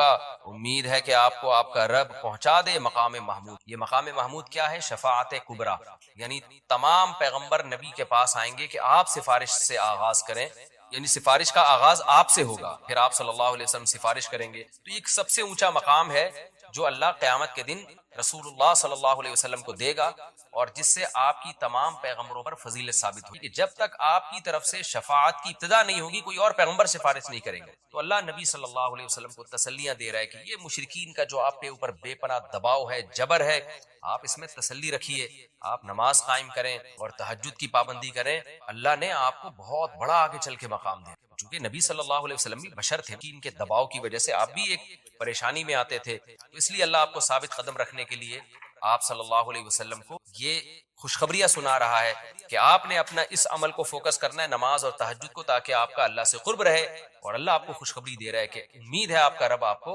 بہت بڑے مقام تک۔ رہا مسئلہ مشرکین کی دھمکیوں کا کہ یہ پوری کوشش کر رہے ہیں کہ آپ کو مکہ سے نکال دیں، تو ہم نے تو بتا دیا کہ یہ خود بھی نہیں پنپ پائیں گے، لیکن آپ نے اللہ سے کیا دعا مانگنی؟ وَقُلْ رَبِّ، کہہ دیجئے اے میرے رب، ادخلنی مدخل صدق، مجھے مکہ میں داخل کیجئے مرغوب داخلہ، اچھا داخلہ، اور مجھے مکہ سے نکالیے بھی اچھے طریقے سے، یعنی اچھا نکلنا ہو میرا، ایسا نکلنا جس کے نتائج اچھے ہوں۔ اس میں اشارہ ہے کہ آپ صلی اللہ علیہ وسلم کو مکہ سے نکالنے پر مجبور کیا جائے گا، اور ایک وقت آئے گا کہ آپ مکہ سے نکلیں۔ تو اللہ اپنے حبیب صلی اللہ علیہ وسلم کو پہلے سے دعا سکھا رہے ہیں کہ آپ اللہ سے دعا مانگے، اللہ جب میں نکلوں تو میرا داخلہ بھی اچھے طریقے سے ہو اور میرا نکلنا بھی اچھے طریقے سے ہو، یعنی پسندیدہ نکلنا ہو۔ سوال پیدا ہوتا ہے نکلنے کا عمل تو پہلے ہے اور مکہ میں داخلے کا عمل بعد میں، تو نکلنے کا تذکرہ پہلے ہونا چاہیے کہ اللہ مکہ سے مجھے اچھی طریقے سے نکال، اور مکہ میں مجھے داخل بھی اچھے طریقے سے کرنا، تو داخلے کا تذکرہ پہلے کیوں؟ اس میں بلاغت کا ایک نقطہ ہے کہ پیغمبر کا بنیادی مقصد وہ ہدف ہے جو پیغمبر دنیا میں لے کے آئے ہیں، تو اس کی آغاز تو مکہ سے کرنا ہے جس میں آپ کو بھیجا گیا، جو ابراہیم علیہ السلام کا شہر ہے، جہاں بیت اللہ ہے، اسلام کا مرکز تو اس جگہ سے بننا ہے۔ تو اس جگہ سے اگر نکالنا ہی مقصد ہے تو یہ جگہ تو رہ گئی نا پھر جو ابراہیم علیہ السلام کا مرکز اور ابراہیم علیہ السلام کی دعائیں تھیں، تو اس لیے اصل مقصد تو یہ کہ مکہ میں داخل میں اچھے طریقے سے ہوں، جو پیغمبر کا مقصد تھا دنیا میں آنے کا، مکہ فتح کر کے داخل ہوں، یہاں مجھے غلبہ ملے، اور یہاں میرا جب داخلہ ہو تو ایسا داخلہ جس کو میں پسند کروں۔ یہ جو ابھی میں مکہ میں کہیں سفر سے جا کے واپس آتا ہوں، یہ داخلہ وہ داخلہ نہیں ہے جو میں چاہتا ہوں. تو چونکہ مکہ سے نکلنا مقصد نہیں ہے، نکالا اس لیے جا رہا ہے تاکہ داخلہ ایک طاقت کے ساتھ ہو اور اچھے طریقے سے داخلہ ہو، اس لیے اس داخلے کا تذکرہ پہلے کیا جا رہا ہے. ہاں وہ داخلہ اس وقت تک ممکن نہیں ہے جب تک مکہ سے ایک دفعہ آپ کا خروج نہ ہو، تاکہ مدینہ میں ریاست بنے اور آپ 10,000 کا لشکر لے کر فاتحانہ انداز سے مکہ میں داخل ہوں اور جس مقصد کے لیے اللہ نے آپ کو بھیجا تھا وہ مقصد پورا ہو. وہ مقصد نکلے بغیر پورا ہو نہیں سکتا، اس لیے نکلنے کا تذکرہ کر دیا. ورنہ اصل مقصد تو یہ ہے کہ اللہ میں مکہ سے نکلنا نہیں چاہتا، میں مکہ میں داخلہ چاہتا ہوں. داخلہ ایسا ہونا چاہیے مدخل صدق، سچا مرغوب داخلہ ہونا چاہیے. چنانچہ اللہ نے آپ کی دعا قبول کی اور جب نبی مکہ میں داخل ہوئے نکلنے کے بعد تو کیسا بہترین آپ نے کا داخلہ ہوا کہ 10,000 کا لشکر لے کر آپ گئے اور مشرکین مکہ آپ سے معافی کی بھیک مانگی. مکی آیتیں اس وقت تو ظلم کے پہاڑ توڑے جا رہے تھے، لیکن پیغمبر سے اس طرح کی دعائیں کروائی جا رہی تھی. وَأَخْرِجْنِي مُخْرَجَ صِدْقٍ، اور اللہ مرغوب نکلنا ہو، یعنی جب میں نکلوں تو بھی میرا اچھا ٹھکانہ ہو. چنانچہ آپ کا نکلنا بھی بڑا اچھا ہوا کہ پورا مدینہ آپ کے استقبال میں کھڑا ہوا تھا. اور طلع البدر علینا من ثنیۃ الوداع، یہ جو ترانے ہیں یہ مدینہ کی بچیاں آپ کے استقبال میں پڑھ رہی تھی. تو آپ کا نکلنا بھی اچھا ہوا، یعنی مدینہ میں داخلہ جو مکہ سے نکل کے، اور پھر جو مکہ میں آنا وہ تو اس سے بھی زیادہ عزت اور شان کے ساتھ ہوا. وَاجْعَلْ لِي مِن لَّدُنْكَ سُلْطَانًا نَصِيرًا، اور اللہ تو بنا دے میرے لیے اپنے پاس سے زبردست طاقت جس میں میری مدد، غلبہ دے دے مجھے مشرکین پر. یہ بھی مستقبل کی دعا ہے جو ان حالات میں نبی سے منگوائی جا رہی ہے، اور اللہ نے آپ کی ساری دعاؤں کو قبول کیا. سلطان نصیر بھی دے دیا آپ کو، غلبہ بھی دے دیا مکہ پہ، ایسا غلبہ جس میں اللہ کی مدد تھی اور وہ کمزور غلبہ نہیں تھا. طاقتور غلبے کو سلطان کہا جاتا. اور مدینہ میں جانا بھی آپ کا پسندیدہ ہوا اور مکہ میں آنا بھی آپ کا پسندیدہ ہوا. اور اے نبی آپ یہ بھی کہہ دیجئے جاء الحق، حق آ چکا ہے، وزہق الباطل، اور باطل فنا ہو چکا ہے. حالانکہ جس وقت یہ دعا منگوائی جا رہی تھی باطل فنا نہیں ہوا، لیکن ماضی سے جب کسی چیز کو تعبیر کیا جاتا ہے تو یہ بتانے کے لیے گویا یہ کام ہو چکا ہے، حالانکہ ہوا نہیں، ہوگا. لیکن نبی کی زبان سے نکلوایا جا رہا ہے کہ آپ مشرکین میں اعلان کر دیں کہ بس یہ کام ہو چکا ہے، حق آ گیا، باطل ختم. اور یعنی ہوگا تو فیوچر میں، لیکن گویا ابھی ہو چکا ہے. اتنا یقینی ہے کہ میں تمہیں اس کی پہلے سے خبر دے چکا ہوں کہ باطل اب پنپنے نہیں پائے گا کیونکہ حق اب آ چکا ہے.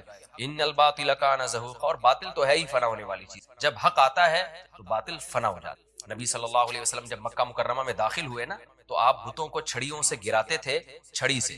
مکہ میں داخل ہو کے 360 بت ایک ایک کر کے چھڑی مارتے تھے اور وہ بت الٹے لڑکتے تھے. تو آپ اس موقع پر یہ آیت پڑھ رہے تھے کہ جاء الحق وزہق الباطل ان الباطل کان زہوقا.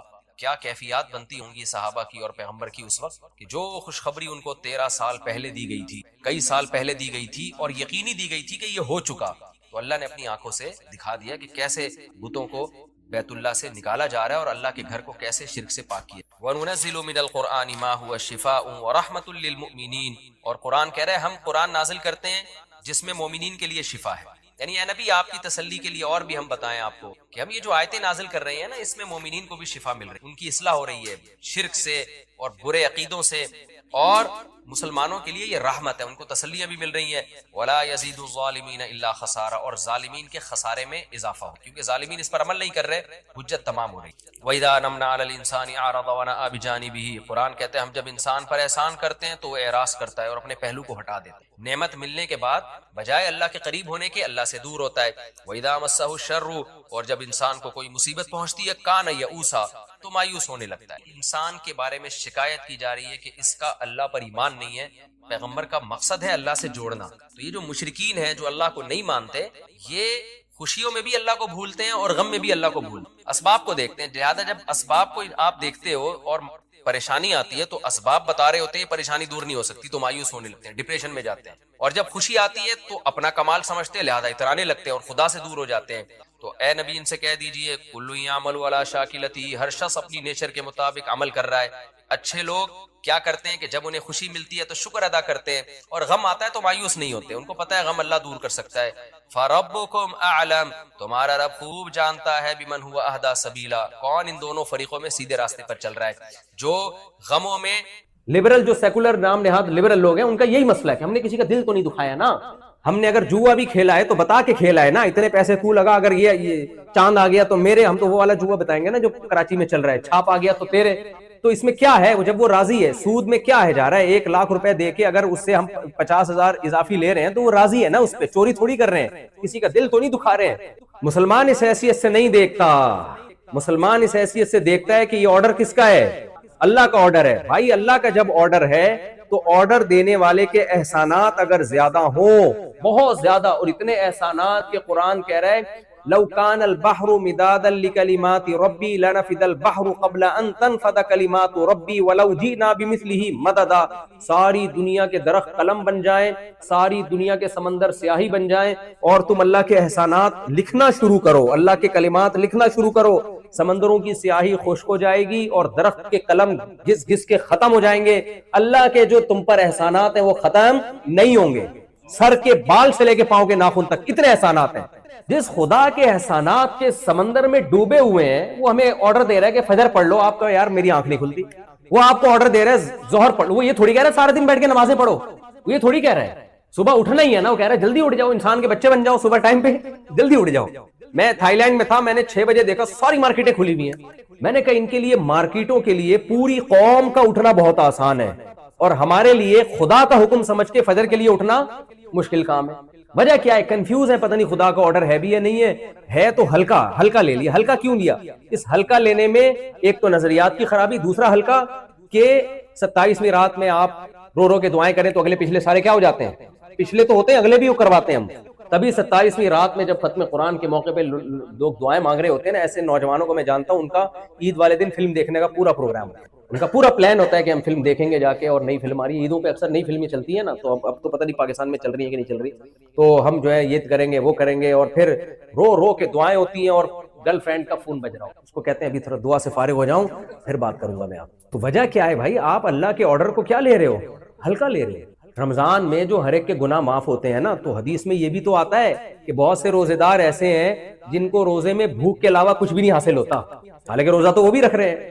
بہت سے راتوں کی عبادت کرنے والے ایسے ہیں جن کو بے خوابی کے علاوہ کچھ بھی حاصل نہیں ہوتا. یہ بھی تو ہے نا حدیث میں. تو جس کے احسانات زیادہ ہوں اس کے آرڈر کی ویلیو خود بخود بولو بڑھ جاتی ہے. اب دیکھو کسی نے آپ پہ بہت سارے احسانات کی، میں ایک مثال دے رہا تھا نا، آپ کسی کو پاکستان سے لے آئے یا انڈیا سے لے آئے، اور بیچارہ بے روزگار تھا یہاں امریکہ میں، آپ نے اس کو اسٹیبل کیا وغیرہ وغیرہ وغیرہ. آپ اس سے کہہ رہے ہیں یار آج میں تھکا ہوں چائے پلا دے. وہ بہت سے لوگ ایسے ہوتے ہیں، وہ دیکھتا ہی نہیں مڑ کے، پوچھتا ہی نہیں ہے، ایسے گھننے بن جاتے ہیں جیسے پہچانتے ہی نہیں. قرضہ لینے سے پہلے اور لینے کے بعد جو حالت ہوتی ہے وہ حالت ہو جاتی ہے. آپ قرضہ لیں. کل کسی نے مجھے کہا کہ میں اتنے قرضوں میں ڈوب گیا ہوں، میرے ساتھ تھوڑی سی تعاون ہو. میں نے کہا کس سلسلے میں ڈوبے ہو؟ کہتے ہیں میں نے بہت لوگوں سے، میں نے یعنی کاروبار کے سلسلے میں قرضہ لیا ہے. مجھ سے کوئی مشورہ لے رہا تھا، کاروبار کے سلسلے میں نے قرضہ لیا ہے، تو اب میں کاروبار چلا نہیں، میں قرضوں میں ڈوب گیا ہوں، تو کچھ تھوڑا سا تعاون کر دیں. میں نے ساتھی سے کہا میں اگر اس کو دوں گا نا، اس نے جن لوگوں سے قرضہ لیا ہے ان کو واپس نہیں کرنا، اس نے دوبارہ سے کاروبار کرنا ہے. کیونکہ جب جیب میں دھیلا نہیں تھا، کمبخت تمہیں کاروبار کرنے کی ضرورت کیا تھی؟ دوسروں کے پیسوں پہ کھیل رہے ہوتے ہیں. تو ایسے لالچی لوگ، میں نے کہا ان کو آپ جتنی بھی زکاتیں دے دو، یہ یاد رکھو ہمارے تجربوں سے کچھ چیزیں سیکھنے کی ہیں. یہ بھی میں قیام طعام کے لیے تھوڑا سا ٹریک سے اترا ہوں. یہ تجربوں سے سیکھنے کی چیزیں ہیں. جو لوگوں سے پیسے لے کے کاروبار کرتا ہے اپنا دھیلا نہ لگائے. پہلی بات، وہ کاروبار ڈبوئے گا تو لازمی. اگر وہ آپ کو پروفٹ کما کے دے رہا ہے تو سمجھو زیادہ بڑا فراڈی ہے وہ. بھائی کوئی صاحب یہ کام کرتے ہو تو وہ ٹھیک ہوں گے، ان کے علاوہ کی بات کر رہا ہوں.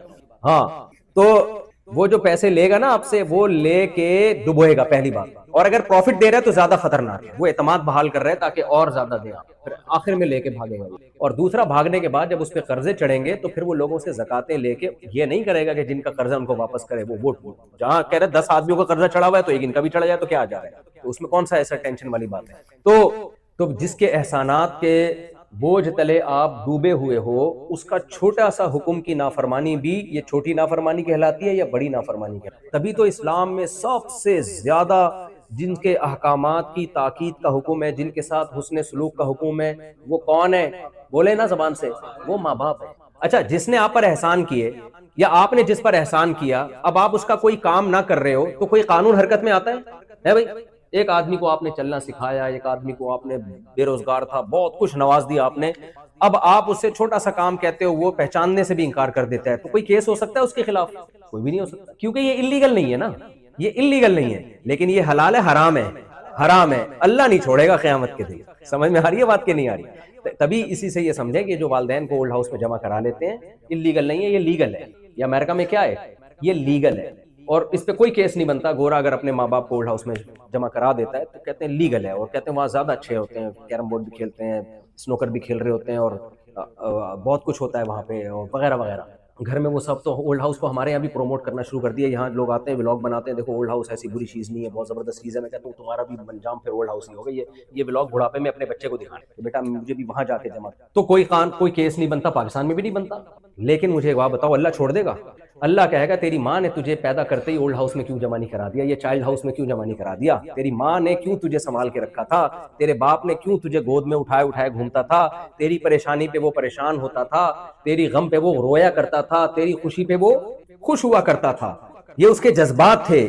قانون اس کو اس پہ مجبور نہیں کر رہا تھا. قانون ملازموں کو مجبور, قانون ایئر ہوسٹس کو مجبور کرتا ہے کہ مجھے بٹن دباؤں تو چائے پلائے. نہیں پلائے گی, اس کی کمپنی اس کو نکال دے گی.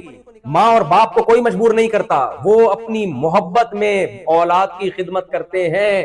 اللہ یہ کہتے ہیں جس نے تمہیں بچپن میں محبت دی, جب وہ بوڑھے ہو گئے تو تم نے ان کو بھولنا نہیں ہے. اگر تم ان کو بھول گئے, تم نے اس محبت کا بدلہ نہیں دیا جو دنیا میں انہوں نے دیے بچپن میں تمہیں, تو دنیا کچھ نہیں کہے گی, میں نہیں چھوڑوں گا میں, کیونکہ یہ احسان فراموشی کی بدترین مثال ہے. یہ جس کے احسانات زیادہ ہوتے ہیں اس کے آرڈر کی ویلیو خود بخود بڑھ جاتی ہے. تو سب سے زیادہ احسانات کس کے ہیں میرے بھائی؟ اللہ کے احسانات ہیں. اب ہونا یہ چاہیے تھا کہ اسلام نے بتایا اللہ کے احسانات ہیں, لہذا اللہ کے احکام کو فالو کرو. احسانات کا بدلہ دینے میں نا سب سے بڑی رکاوٹ ہوتی ہے آپ کے خواہشات.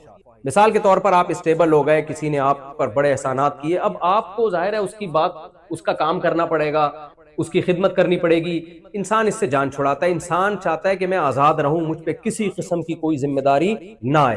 تو اس کا ایک طریقہ تو یہ کہ بے شرم بن کے آپ یہ کام کریں. آپ جمشید کو بول دیں تم نے مجھ پر یہ احسانات کیے تھے, ٹھیک ہے میں مانتا ہوں, لیکن میں اس کا بدلہ نہیں دوں گا, تمہیں جو اکھاڑنا ہے اکھاڑ لو. اس سے کیا ہوتا ہے, انسان بدنام ہوتا ہے کہ نہیں ہوتا؟ لوگ کہیں گے دیکھو احسان فراموش ہے, مانتا ہے. تو جاہلوں سے نہیں الجھتے. آگے اللہ فرماتے ہیں والذین یبیتون لربہم سجدا وقیاما, رات کو اپنے رب کے سامنے سجدہ اور قیام کرتے ہیں, سجدے میں سر رکھتے ہیں یعنی نماز پڑھتے ہیں, اور قیام کرتے ہیں راتوں کو اٹھ کے. کیوں قیام کرتے ہیں؟ والذین یقولون, اس لیے نہیں کہ کوئی کام اٹکا ہوا ہوتا ہے تو کسی بزرگ نے وظیفہ بتایا ہوا ہوتا ہے کہ رات کو 2 رکعت پڑھ کے یہ مانگو تو یہ کام ہو جائے گا. نہ نہ نہ, ان کا 2 کام اٹکے ہوئے ہوتے ہیں. ایک کام ان کا یہ ہے کہ ان کو یہ ڈر ہے کہ آخرت میں میرا بنے گا کیا, کہیں وہ اس آگ میں تو اللہ مجھے نہیں ڈال دے گا جو اس نے نافرمانوں کے لیے رکھی ہے. اور دوسرا, جب وہ جنت کے تذکرے سنتے ہیں تو ان کو ڈر لگتا ہے کہیں اس جنت سے ہم محروم تو نہیں ہو جائیں گے. کتنا قرآن میں اللہ نے جنت کو بیان کیا, ایسے باغات, ایسی نہریں, ہمیشہ کی زندگی جس میں کبھی بڑھاپا نہیں آئے گا. موت تو دور کی بات, تھوڑی دیر کے لیے تصور کر لو اگر واقعی ایسا ہے تو یار یہ کوئی کم نعمت ہے. مالا عین رأت ولا اذن سمعت ولا خطر علی قلب بشر. اللہ کہتے ہیں میں نے اپنے بندوں کے لیے ایسی نعمتیں چھپا دی ہیں جو نہ کسی آنکھ نے دیکھی نہ کسی کان نے سنی. ابھی اللہ پردے ہٹا دے کلیجے پھٹ جائیں ہمارے, ایسی نعمتیں. خود سوچو نا, جو اللہ نے انعام کے طور پر عیش کا سامان رکھا ہوگا وہ تو اللہ نے رکھا ہے نا.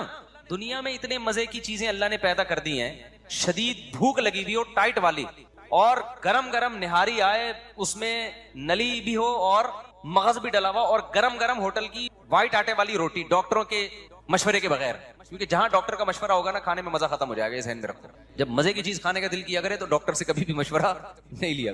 تو یہ کیسی نعمتیں ہیں نا. افطار میں ہمیں کتنا مزہ آتا ہے جس دن زیادہ بھوک لگے اور زیادہ پیاس لگے, کیسا مزہ آتا ہے. دنیا میں یہ وہ مزہ ہے جو کچھ جس کی 2 ٹکے کی حیثیت نہیں. کنوارا آدمی پہلے زمانے میں, اب تو پتہ نہیں کیا کیا الٹے الٹے کام کنواروں نے شروع کر دیے ہیں, ان کی شادی کی لذت بھی اللہ نے چھین لی ہے ان کنواروں سے. پہلے اتنا کچھ اوٹ پٹانگ دیکھ چکے ہوتے ہیں, ورنہ پہلے زمانے میں, اب بھی بہت سے نیک لوگ بھی ہیں, ایسا نہیں ہے, جب لڑکے کی شادی کا ٹائم آ رہا ہوتا تھا نا, دن گن رہے ہوتے تھے, تاریخیں گن رہے ہوتے تھے, گھنٹے, منٹ, سیکنڈ. کیوں بھائی, ایک بیوی کی نعمت ملنے والی ہے. کبھی کی زندگی میں کسی عورت کو دیکھا نہیں, یہ پوری زندہ لیڈیز مل جائے گی. میں لیڈی کو, وہ پٹھان تھے ہمارے ایک دوست, وہ لیڈیز کہتے تھے, ایک لیڈی کو بھی کیا کہتے تھے, تو وہیں سے میری زبان پہ چڑھ گیا یہ لفظ. تو پوری زندہ ایک عدد کیا ملنے والی ہے اس کو, تو خوشی سے کیا ہو جاتا تھا, پاگل. تو حالانکہ اللہ کیا کہہ رہا ہے, حور مقصورات فی الخیام, میں نے اپنے نیک بندوں کے لیے حوریں خیموں میں چھپا کے رکھ دی ہیں. اس لیے جو کنوارے چھڑے چھاٹ ہیں نا, نہیں مل رہی, زیادہ غم نہ کرو, وہاں کیا ہوگا, مل جائے گی. اور جو 4 لے کے بیٹھے ہوئے ہیں ان پہ زیادہ حسد کرنے کی ضرورت نہیں ہے, وہ بھی قبر میں جانے والے ہیں تھوڑے, میں بھی قبر میں ہی جاؤں گا, آپ بھی قبر میں, اور بہت سے 4 یا 3 والے یا 2 جو بھی ہیں کنوارے سڑ رہے ہوتے ہیں, ان کو دیکھا بھائی اس کی سالے کی 2 ہو گئی, اس کی سالے کی. ایک دفعہ تو مجھے کسی نے بھیجا 3 لے کے بیٹھے ہوئے, وہ ہماری ایک بھی نہیں ہو رہی, ایسا سڑے ہوئے میسج بھیجے نا اس نے, سڑے ہوئے میسج بھیجے. میں نے کہا مجھے دھواں نکل رہا ہے یار, اگر میں نے, میری وجہ سے تھوڑی ہے کہ تیری نہیں ہو رہی, تجھے کیوں تکلیف ہو رہی ہے یار, پھر میں نے اس کو تسلیاں دی, میں نے کہا اللہ کرے گا ہو جائے گی. وہ کہہ رہے میری کرا. تو میں نے کہا کرانے ورانے کا کام میرے بھائی, کیونکہ یہ بڑے پکیڑے ہیں اس میں, 2 نمبر لوگ نکل آتے ہیں, گلے ہمارا پکڑیں گے پھر وہ لڑکی والے, اس نے کرائی ہے. تو اس لیے اصل کیا ہے میرے بھائی, جنت مقصورات فی الخیام. اللہ کہہ رہے ہیں میں نے انا انشأناہن انشاء, میں نے اسی جنت کی مٹی سے ان حوروں کو بنایا ہے. اللہ نے بنایا ہے کس کے لیے؟ اسپیشل جنتیوں کے لیے جو یہاں قربانیاں دیں گے. فجعلناہن ابکارا, ہمیشہ کے لیے کنواری بنایا اللہ نے. اور عربا اترابا, ہم عمر میں کیوں دنیا میں ہم عمر لوگ اس لیے لڑکی تلاش نہیں کرتے کہ ایجڈ ہوتی ہے تو اس میں لوگوں کا خیال ہے کہ خوبصورتی میں کمی آ گئی ہوگی, لیکن اصل میں جو آپ کے مینٹل لیول کی ہوتی ہے نا بیوی, وہ وہی ہوتی ہے جو آپ کی ایج اور اس کی ایج بولو برابر ہو. تو اس لیے علماء کہتے ہیں کہ جنت کی حور خوبصورت ہوگی لیکن اس کی جو مینٹل لیول ہے نا وہ آپ کے, تاکہ آپ کو اس سے بات چیت میں گپ شپ میں لطف آئے, مزہ آئے, ذہین ہوگی. تو کیسا اللہ نے انتظام کیا اپنے نیک بندوں کے لیے بھائی. یا تو یہ اللہ کے سیاسی وعدے ہیں, تو پھر سر پہ ٹوپی پہننے کی بھی کیا ضرورت ہے یار, کیا خیال ہے؟ پھر یہ کپڑوں کے تکلف کی بھی ضرورت نہیں ہے. امریکہ میں ایسے علاقے ہیں جہاں لوگ کپڑے ہی نہیں پہنتے, کہتے ہیں خام خامے بلا وجہ ناڑا باندھو, بیلٹ باندھو, کیا ضرورت ہے یار, ایسے انجوائے کرو, بالکل ہی آزاد ہو جاؤ, کیا خیال ہے؟ وہ شراب پیتے ہیں, وہ زنا کرتے ہیں, وہ سود کھاتے ہیں. دنیا میں ایسے لوگ بھی گزرے جنہوں نے 100 انسانوں کو قتل کیا.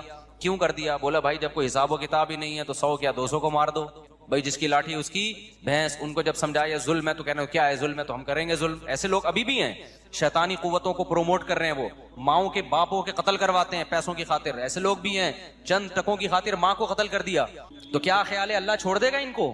او نہیں بھائی, اللہ یا تو, اور جو اللہ کے لیے قربانیاں دے رہے ہیں, بوڑھے ماں باپ کو گھر میں رکھا ہوا ہے کہ نہیں جی انہوں نے مجھے پالا, میں اپنی جان قربان کر دوں گا, مال قربان کر دوں گا, ان پہ آنچ نہیں آنے دوں گا. تو کیا خیال ہے ایک ماں باپ کا قاتل اور ایک ان کے قدموں میں جنت تلاش کرنے والا, دونوں کا سیم انجام ہوگا؟ اللہ مار کے مٹی کر کے ختم کر دے گا؟ نا نا نا نا نا نا, اللہ ایسا ظالم نہیں ہے. اللہ کہے گا, اللہ کہتا ہے جو اچھا کرے گا تو بہت اچھا کروں گا میں اس کے ساتھ, کیونکہ تو نے اچھا کیا اپنے حساب سے, میں اچھا کروں گا اپنے حساب سے. تو نے برا کیا اپنے حساب سے, میں تیرے ساتھ برا کروں گا. کس کے حساب سے؟ اپنے حساب سے. برا کا مطلب برائی کا بدلہ دوں گا جو میں, وہ اپنے حساب سے دوں گا. پھر میں, تو نے میری نافرمانی کی ہے. دنیا میں جب آپ ایک قتل کرتے ہیں, دنیا میں سزا کیا ملتی ہے؟ پھانسی پہ لٹکا دیں گے آپ کو. اللہ کہتے ہیں دنیا کی سزا ہے بغیر توبہ کے آ گیا تو اس قتل کی سزا میں تجھے جہنم کی آگ دوں گا, کیونکہ تو نے ایک انسانی جان کو قتل کر کے صرف انسان کا نقصان نہیں پہنچایا, میرے حکم کی دھجیاں اڑائی ہیں تو نے. تو ایک سزا الگ سے ہوگی کہ خدا کا حکم کیوں توڑا ہے. جہنم میں جو جائے گا قتل کی وجہ سے نہیں بلکہ خدا کے حکم کو توڑنے کی وجہ سے, کہ گاڈ کے حکم کو جس نے تجھے کھلایا پلایا, اللہ کے حکم کو توڑا ہے تو نے. تو میرے بھائی جب اللہ کی سزا بہت سخت ہے تو یہ کیسے ہو سکتا ہے جو اتنی سخت سزائیں دے رہا ہو نیک لوگوں کو بدلہ تھوڑا سا دے رہا ہو؟ یہ تو عجیب سی بات ہو گئی نا. مجھے ایک بات بتاؤ, ایک آدمی بڑا مشہور ہے جی علاقے میں, نیا SHO آیا اور نیا DSP صاحب کوئی آ گئے اور بڑے ظالم قسم کے, انہوں نے کیا کیا کہ جی, یا کوئی گورنمنٹ آ گئی فرض کرو, بڑی خطرناک قسم کی گورنمنٹ آئی ہے, ایک آدمی مسجد سے چپل چوری کر کے بھاگا. گورنمنٹ نے کیا کیا؟ پھانسی کے پھندے پہ لٹکا دیا اس کو. لوگ کہیں گے سر آپ تو بڑے ظالم ہو. کہیں نہیں بھائی, ہم نے ملک سے جو ہے نا جرم کو ختم کرنا ہے. ایک چپل بھی کوئی چرائے گا ٹھا گردن اڑا دیں گے. ایک آدمی نے کیا کیا؟ ملک کے لیے قربانی دی, جنگ میں لڑا, بڑا زبردست, جان بس بچ گئی, اس کو انعام میں 5 روپے دے دی وزیر اعظم نے یا صدر مملکت نے. کہیں گے حضرت اس نے اتنی بڑی, اس نے ایٹم بم بنایا, اس نے یہ کیا, اس نے وہ کیا. جس نے چپل چرائی تھی اس کو تو پھانسی پہ لٹکا دیا, اور جس نے اتنی بڑی بڑی قربانیاں دی اس کو کیا پکڑائے جا رہے ہیں؟ 5 روپے. کہے گا بھائی میں جرم کو روکنا چاہتا ہوں. تو ہم کہیں گے حضرت یہ آپ کی طبیعت میں نا بیلنس نہیں. اگر آپ چپل چوری کرنے والے کو پھانسی کے پھندے پہ لٹکاتے تو ہمیں تو وہ بھی برا لگاتا, لیکن ہم نے سوچا کہ شاید جرم کے خلاف نا آپ کے دل میں نفرت بہت ہے. تو جس کے دل میں جرم کے خلاف نفرت بہت ہوتی ہے نا, اس کے دل میں اچھائی کی محبت بھی اسی حساب سے بولو بہت ہوتی ہے. ایک باپ چھوٹی سی غلطی پر اپنے بچے کو پکڑ کے کوڑ دیتا ہے اور کہتا ہے میں اس کی تربیت کرنا چاہ رہا ہوں, تو اگر تھوڑی سی اچھائی پر نوازتا بھی بہت ہے, پھر ہم کہیں گے واقعی آپ کیا ہیں, واقعی بھائی آپ چاہ رہے ہیں کہ آپ کے بچے کی اچھی تربیت ہو. جب وہ اچھے کام کر رہے ہیں تو اس کو اپریشیٹ ذرا بھی نہیں کر رہے, برے کاموں پہ طبیعت سے دھنائیاں لگ رہی ہیں, اس کا مطلب تو جلاد ہے بھائی, تو اپنی ڈھڑک نکال رہا ہے, تجھے برائی سے نفرت نہیں ہے. تو جب اللہ نافرمانوں کو سزا ایسی سخت دے گا, جہنم کی آگ میں ڈالے گا, تو وہ تو غفور الرحیم ہے بھائی, وہ تو جواد کریم ہے. وہ سوچو جو نیک لوگ ہیں ان کو بدلہ کیسا خاندانی دے گا پھر, نہیں ہے بات. جبکہ وہ کہہ رہا ہے برائی میں ایک برائی پہ ایک جرم لکھا جائے گا, جبکہ نیکی میں ایک نیکی پہ کیا لکھا جائے گا؟ 10 نیکیاں لکھی جائیں گی. تو اس لیے جنت کا ہم تصور کرتے کرتے جہاں تک پہنچتے ہیں نا، جنت اس سے بھی اوپر کی چیز ہے. اس لیے ٹینشن نہ لیا کرو. صحیح ہے نا کہ بے روزگاری ہے، بیگم نہیں ملی، صحیح آڑی ترچی مل گئی، ملی نہیں اس کو، اتنی مل گئی، ہمیں ایک بھی نہیں ملی. جس کو ملی ہیں وہ بھی اللہ کا شکر ادا کرے. کیا اس کو بھی اگر کبھی خدا نہ خواستہ اللہ نہ کرے کبھی کسی قسم کی، وہ تو ہونی نہیں چاہیے لیکن کبھی ہو گئی تو وہ کیا کرے،